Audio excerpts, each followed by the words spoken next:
ताज्या घडामोडी पाहण्यासाठी सी24 तास या यूट्यूब चॅनलला लाईक करा, शेअर करा, सबस्क्राइब करा आणि बेल आयकॉनवरती क्लिक करायला विसरू नका। छत्रपती शिवरायांचा पुतळ्याचं या ठिकाणी काही समाजकंटकांनी ज्या पद्धतीनं विटंबना केलेली आहे आणि त्या संदर्भात त्या राज्याचे माजी मंत्री माननीय प्राजक्तदादा तनपुरे हे उपोषणाला बसलेले आहेत। त्या निमित्तानं या राज्याचे ज्येष्ठ नेते आदरणीय बाळासाहेबजी थोरात साहेब, खासदार निलेशजी लंके, शिवसेनेचे नेते खेवरे नाना उपस्थित, या भागातील सर्व ज्येष्ठ श्रेष्ठ मंडळी उपस्थित आहे। खरं तर घटना होऊन जवळपास 20-22 दिवस झाले आणि छत्रपती शिवरायांचा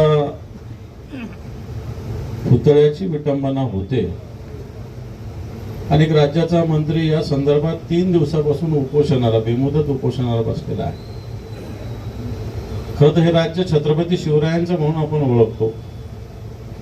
हे राज्य छत्रपती शिवरायांचं असताना त्याची विटंबना होते आणि पोलीस यंत्रणा अजूनही आरामशीर आहे। मला असं वाटतं पोलिसांनी ठरवलं तर एखादा आरोपी शोधणं फार काही अवघड काम नाही। महाराष्ट्रातली पोलीस तशी सक्षम पण आहे।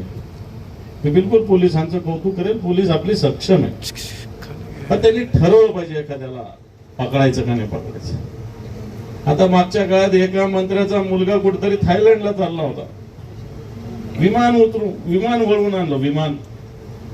विमान कधी मार्ग बदलत नाही, पण तो पोलिसांनी, प्रशासनाने, सरकारने ठरवलं विमानाचा मार्ग बदलून विमान परत आणलं।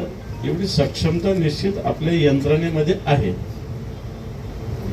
मग जर 20-25 दिवस झाले या राहुरी सारख्या ठिकाणी तर छत्रपती शिवरायांच्या पुतळ्याची विटंबना होत असेल आणि 25-25, 26-26 दिवस जर पोलीस यंत्रणा गप्प बसणार असेल तर मला असं वाटतं त्याचा जबाब तर आपण विचारलाच पाहिजे।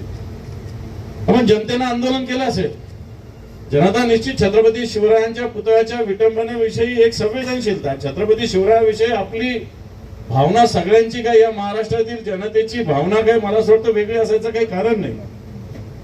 जर त्या छत्रपती शिवरायांची विटंबना करणारे पकडले जात नसतील तर मला असं वाटतं त्याच्या इतकं दुर्दैव कोणाचं नाही।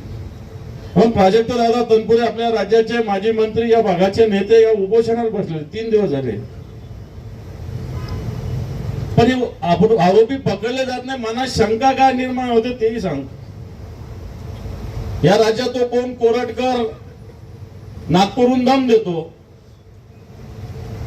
इतिहास संशोधकांना, छत्रपती शिवरायाविषयी काही बोलतो, जिजाऊविषयी काही बोलतो, तोही सापडत नाही। राहुल सोलापूरकर छत्रपती शिवरायाच्या पराक्रमाविषयी बोलतो, त्याच्यावरही गुन्हा दाखल होत नाही। कोरटकर अटक झाल्यानंतर सुटतो, मस्त आलिशान गाडीत विमानतळावर जातो, कोणी गाड्या पुरवल्या। आणि या सगळ्या घटनेमुळे मनामध्ये शंका निर्माण होते की असा तर काही प्रकार नसावा, जाणीवपूर्वक समाजामध्ये भेद करण्याचा प्रयत्न तर नसावा। काही वेळेस तरुणांचे माथे भडकवणारी सुद्धा यंत्रणा या महाराष्ट्रात आता उभी झालेली आहे। जाणीवपूर्वक तरुणांचे माथे भडकवायचे वेगवेगळ्या पद्धतीनं, म्हणून शंका इथे निर्माण होते। मला असं वाटतं, मी एसपी साहेबांशी बोललो, एसपी साहेब पुण्याला हॉस्पिटलमध्ये ऍडमिट आहे इथले, मी बोललो त्यांच्याशी। डीवायएसपी इथं आलेले असतील, पण मी डीवायएसपी असतील, पीआय असतील, या भागाचे क्राईमची यंत्रणा असते आपली, तुम्हाला सूचना, विनंती आणि आव्हान करतो की लवकरात लवकर येणाऱ्या 48 तासामध्ये याचा तपास झाला पाहिजे।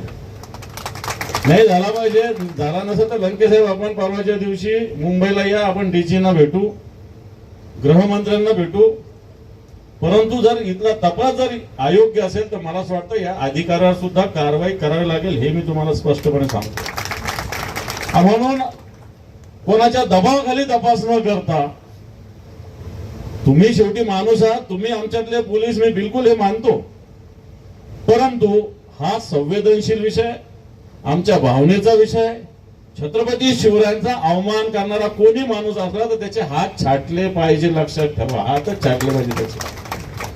आणि म्हणून या पद्धतीने जर लवकर तपास झाला तर मला असं वाटतं जनता सुद्धा मला असं वाटतं याच्यामध्ये समाधान व्यक्त करेल.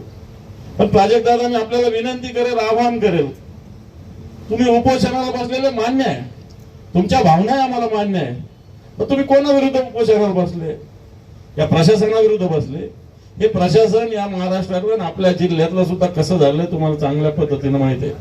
तुमच्याच मतदारसंघात त्या देवीचं मंदिर पाडलं गेलं इथं, त्या एक कोणत्या गावामध्ये इथं मंदिर पाडलं गेलं इथं. काही कारण आहे का? इनलिगल त्यांनी काही एवढं त्यांनी एकट्यानेच बांधलेलं आहे. भवानी मातेच्या मंदिराला धक्का लावला जातो. या नगरमध्ये आणखी ज्या ज्या घटना घडतात, या महाराष्ट्रात ज्या ज्या घटना घडतात, स्थानिक बरेच लोक प्रशासनावर प्रभाव टाकतात.